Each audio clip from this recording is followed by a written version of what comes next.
राज्यामध्ये अवकाळी पावसाची दाणादाण. मराठवाड्यामधील अनेक भागामध्ये अवकाळीचा फटका. वीज पडून राज्यामध्ये 4 जणांच्या मृत्यूची नोंद, तर जनावरं दगावल्याचेही वृत्त. नाशिकच्या शरणपूर रोड परिसरामध्ये 3 वाहनांवर झाड कोसळलं. घटनेमध्ये वाहनांचं मोठ्या प्रमाणात नुकसान. नाशिक शहरामध्ये 3 दिवसांपासून वादळी वाऱ्यासह पाऊस.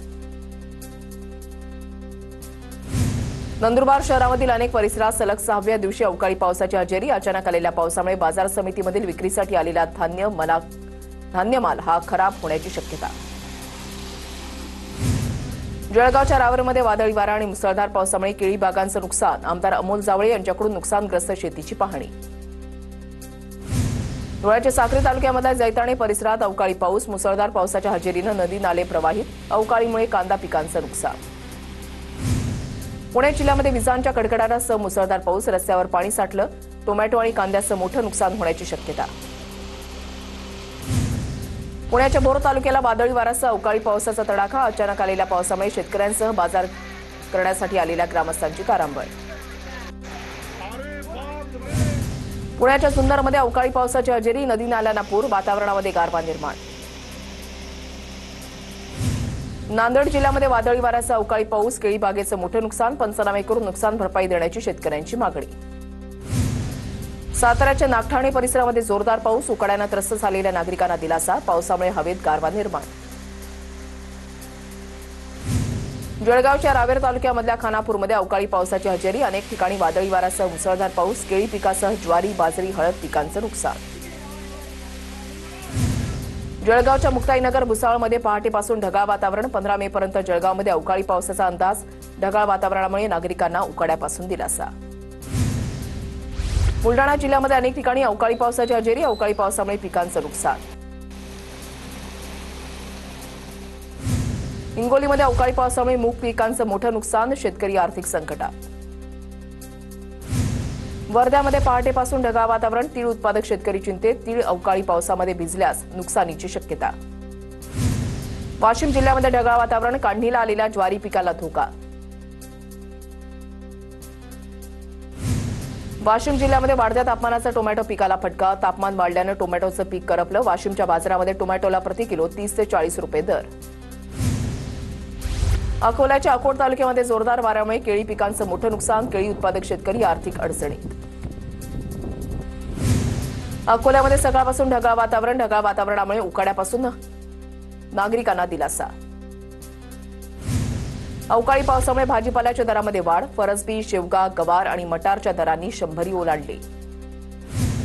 रत्नागिरी जिल्ह्यामधल्या हवामान बदलाचा हापूस आंब्यावर परिणाम. अवकाळी पावसामुळे आंबा उत्पादकांचं मोठं नुकसान.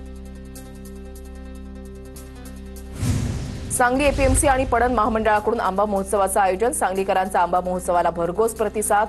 5 दिवसामध्ये 33 लाखांच्या आंब्याची खरेदी.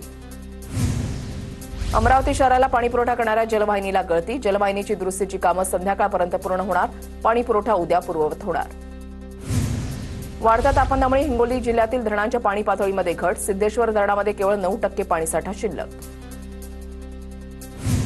पुण्याच्या चास कमान धरणातून सोडलेल्या उन्हाळी आवर्तनामुळे धरणामध्ये 10%च पाणीसाठा. डाव्या कालव्यातून 560 क्युसेक पाण्याचा विसर्ग सुरू असल्यानं पाणलोट क्षेत्रामध्ये पाणी टंचाई.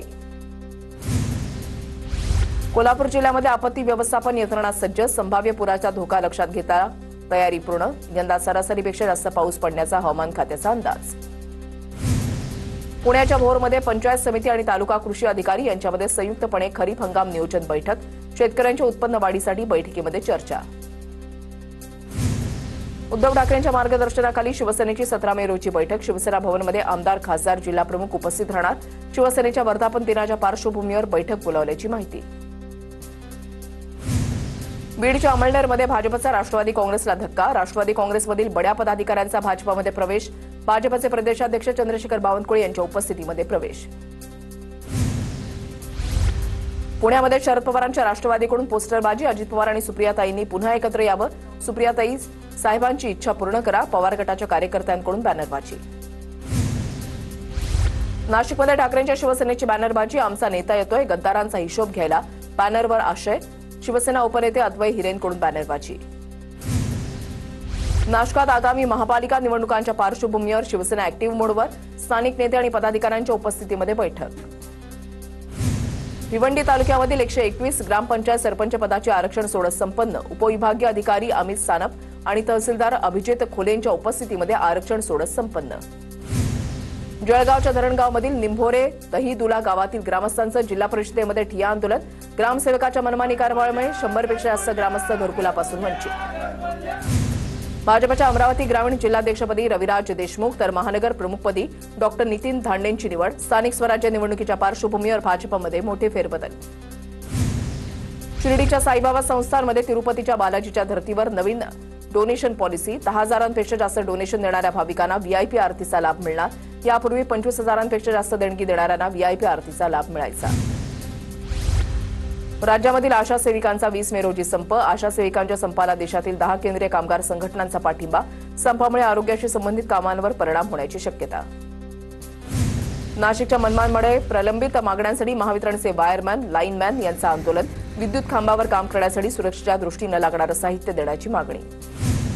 भिवंडी महानगरपालिकेसमोर प्रलंबित मागण्यांसाठी दिव्यांगांचं आंदोलन. दिव्यांगांसाठीची कर्ज मर्यादा वाढवण्याची मागणी. साताऱ्याच्या वाईमधील कृष्णा नदी पात्रामध्ये घरकुल लाभार्थ्यांचं प्रशासनाच्या विरोधात आंदोलन. 1,800 घरकुल लाभार्थ्यांना शासन निर्णयानुसार 5 ब्रास वाळू मोफत मिळत नसल्यामुळे लाभार्थ्यांकडून संताप व्यक्त. लाभार्थ्यांना तत्काळ वाळू उपलब्ध करून देण्याची आरपीआयची मागणी.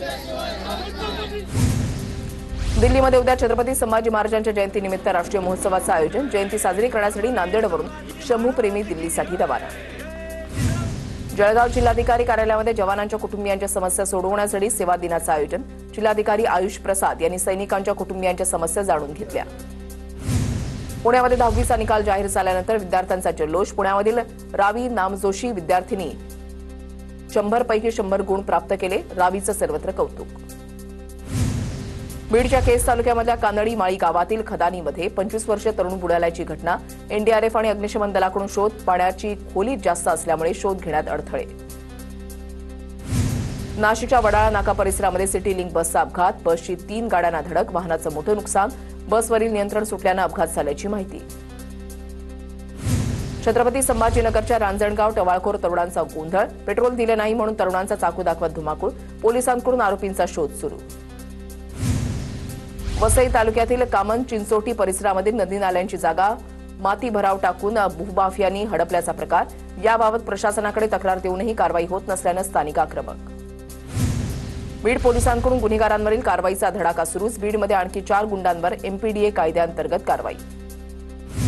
नवी मुंबईच्या सानपाड्यामध्ये घरफोडी करणाऱ्या चोरट्याला पोलिसांकडून अटक. आरोपीकडून 36 लाखांहून अधिक किमतीचा मुद्देमाल जप्त. पोलिसांकडून अधिकचा तपास सुरू. बसमधून प्रवास करणाऱ्या महिलांचे दागिने चोरणाऱ्या महिलेला अटक. लातूर पोलिसांनी महिलेला केली अटक. महिला आरोपीकडून 5 लाखांचा मुद्देमाल जप्त. विटा इथल्या नेचर केअर फर्टिलायझर्सच्या वतीनं देण्यात येणाऱ्या राज्यस्तरीय नेचर केअर सन्मान 2025 पुरस्कारांचं वितरण. नैसर्गिक शेतीचं ज्येष्ठ अभ्यासक राजेंद्र भट आणि अभिनेत्री सायली संजीव यांची प्रमुख उपस्थिती. वृक्षारोपण, वृक्ष संवर्धन, जंगल निर्मिती क्षेत्रामधील राज्यामध्ये चमकदार कामगिरी करणाऱ्या मान्यवरांचा नेचर केअर पुरस्कारानं सन्मान.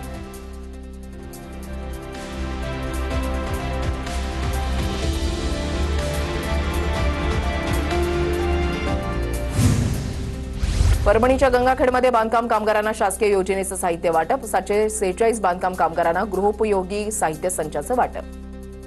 गोंदियामध्ये तलवारीनं हत्या प्रकरणामध्ये 3 आरोपींना अटक. अवघ्या काही तासातच आरोपींना अटक. जुन्या मारहाणीच्या वादातून हत्येची उकल.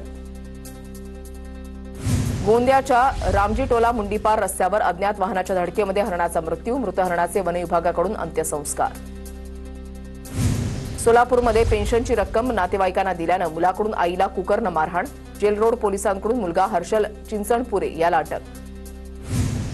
हिंगोलीच्या औंढा नागनाथ शहरामधील बसस्थानक परिसरातील कुजलेल्या अवस्थेमध्ये महिलेचा मृतदेह आढळल्यानं खळबळ. 10 दिवसांपूर्वी पिंपळदरी गावातून बेपत्ता झाली होती महिला. सांगलीच्या मिरजेमध्ये रत्नागिरी नागपूर महामार्गावर 4 चाकी वाहनाची दुचाकीला धडक. अपघातामध्ये दुचाकीस्वार तरुणाचा मृत्यू. कोल्हापूरमधील इचलकरंजी शहरामध्ये घरफोडीचं सत्र सुरूच. आमराई रोड परिसरामध्ये बंद घर फोडून चोरट्यांकडून 2,33,000चा ऐवज लंपास. गावभाग पोलीस ठाण्यामध्ये गुन्हा दाखल.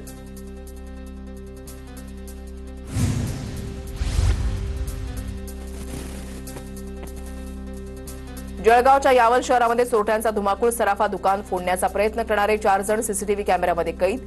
यावल पोलीस ठाण्यामध्ये गुन्हा दाखल.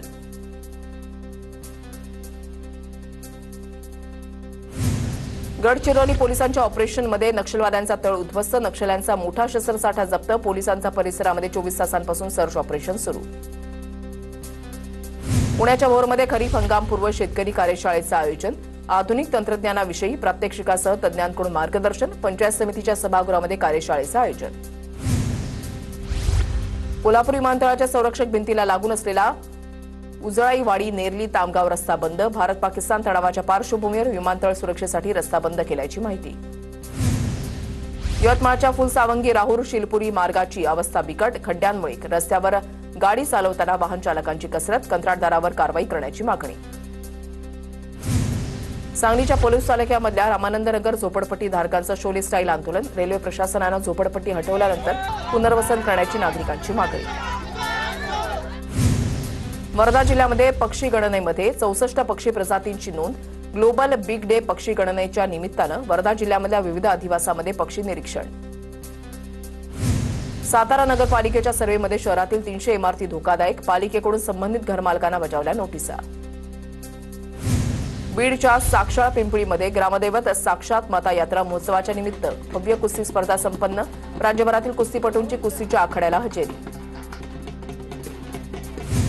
नाशिकच्या लासलगाव बस स्थानकामध्ये लासलगाव अमळनेर एसटी बसच्या चालक वाहकांची मुजोरी, चालक वाहकांच्या मनमानी निर्णयामुळे बस 50 मिनिटं उशिरा, प्रवाशांकडून चालक वाहकांवर कठोर कारवाईची मागणी. जळगाव जिल्ह्यासाठी एसटी महामंडळाला 179 ई बसेस मिळणार, यासाठी जळगावमध्ये 1 हेक्टर जागेमध्ये भव्य चार्जिंग स्टेशनची उभारणी. जून अखेरपर्यंत पीएमपीच्या ताफ्यामध्ये नव्या 200 बस दाखल होणार, नव्या बससाठी आवश्यक असलेली निविदा प्रक्रिया पूर्ण, पीएमपी प्रवाशांना आरामदायी आणि पर्यावरणपूरक सेवा देण्यासाठी सज्ज.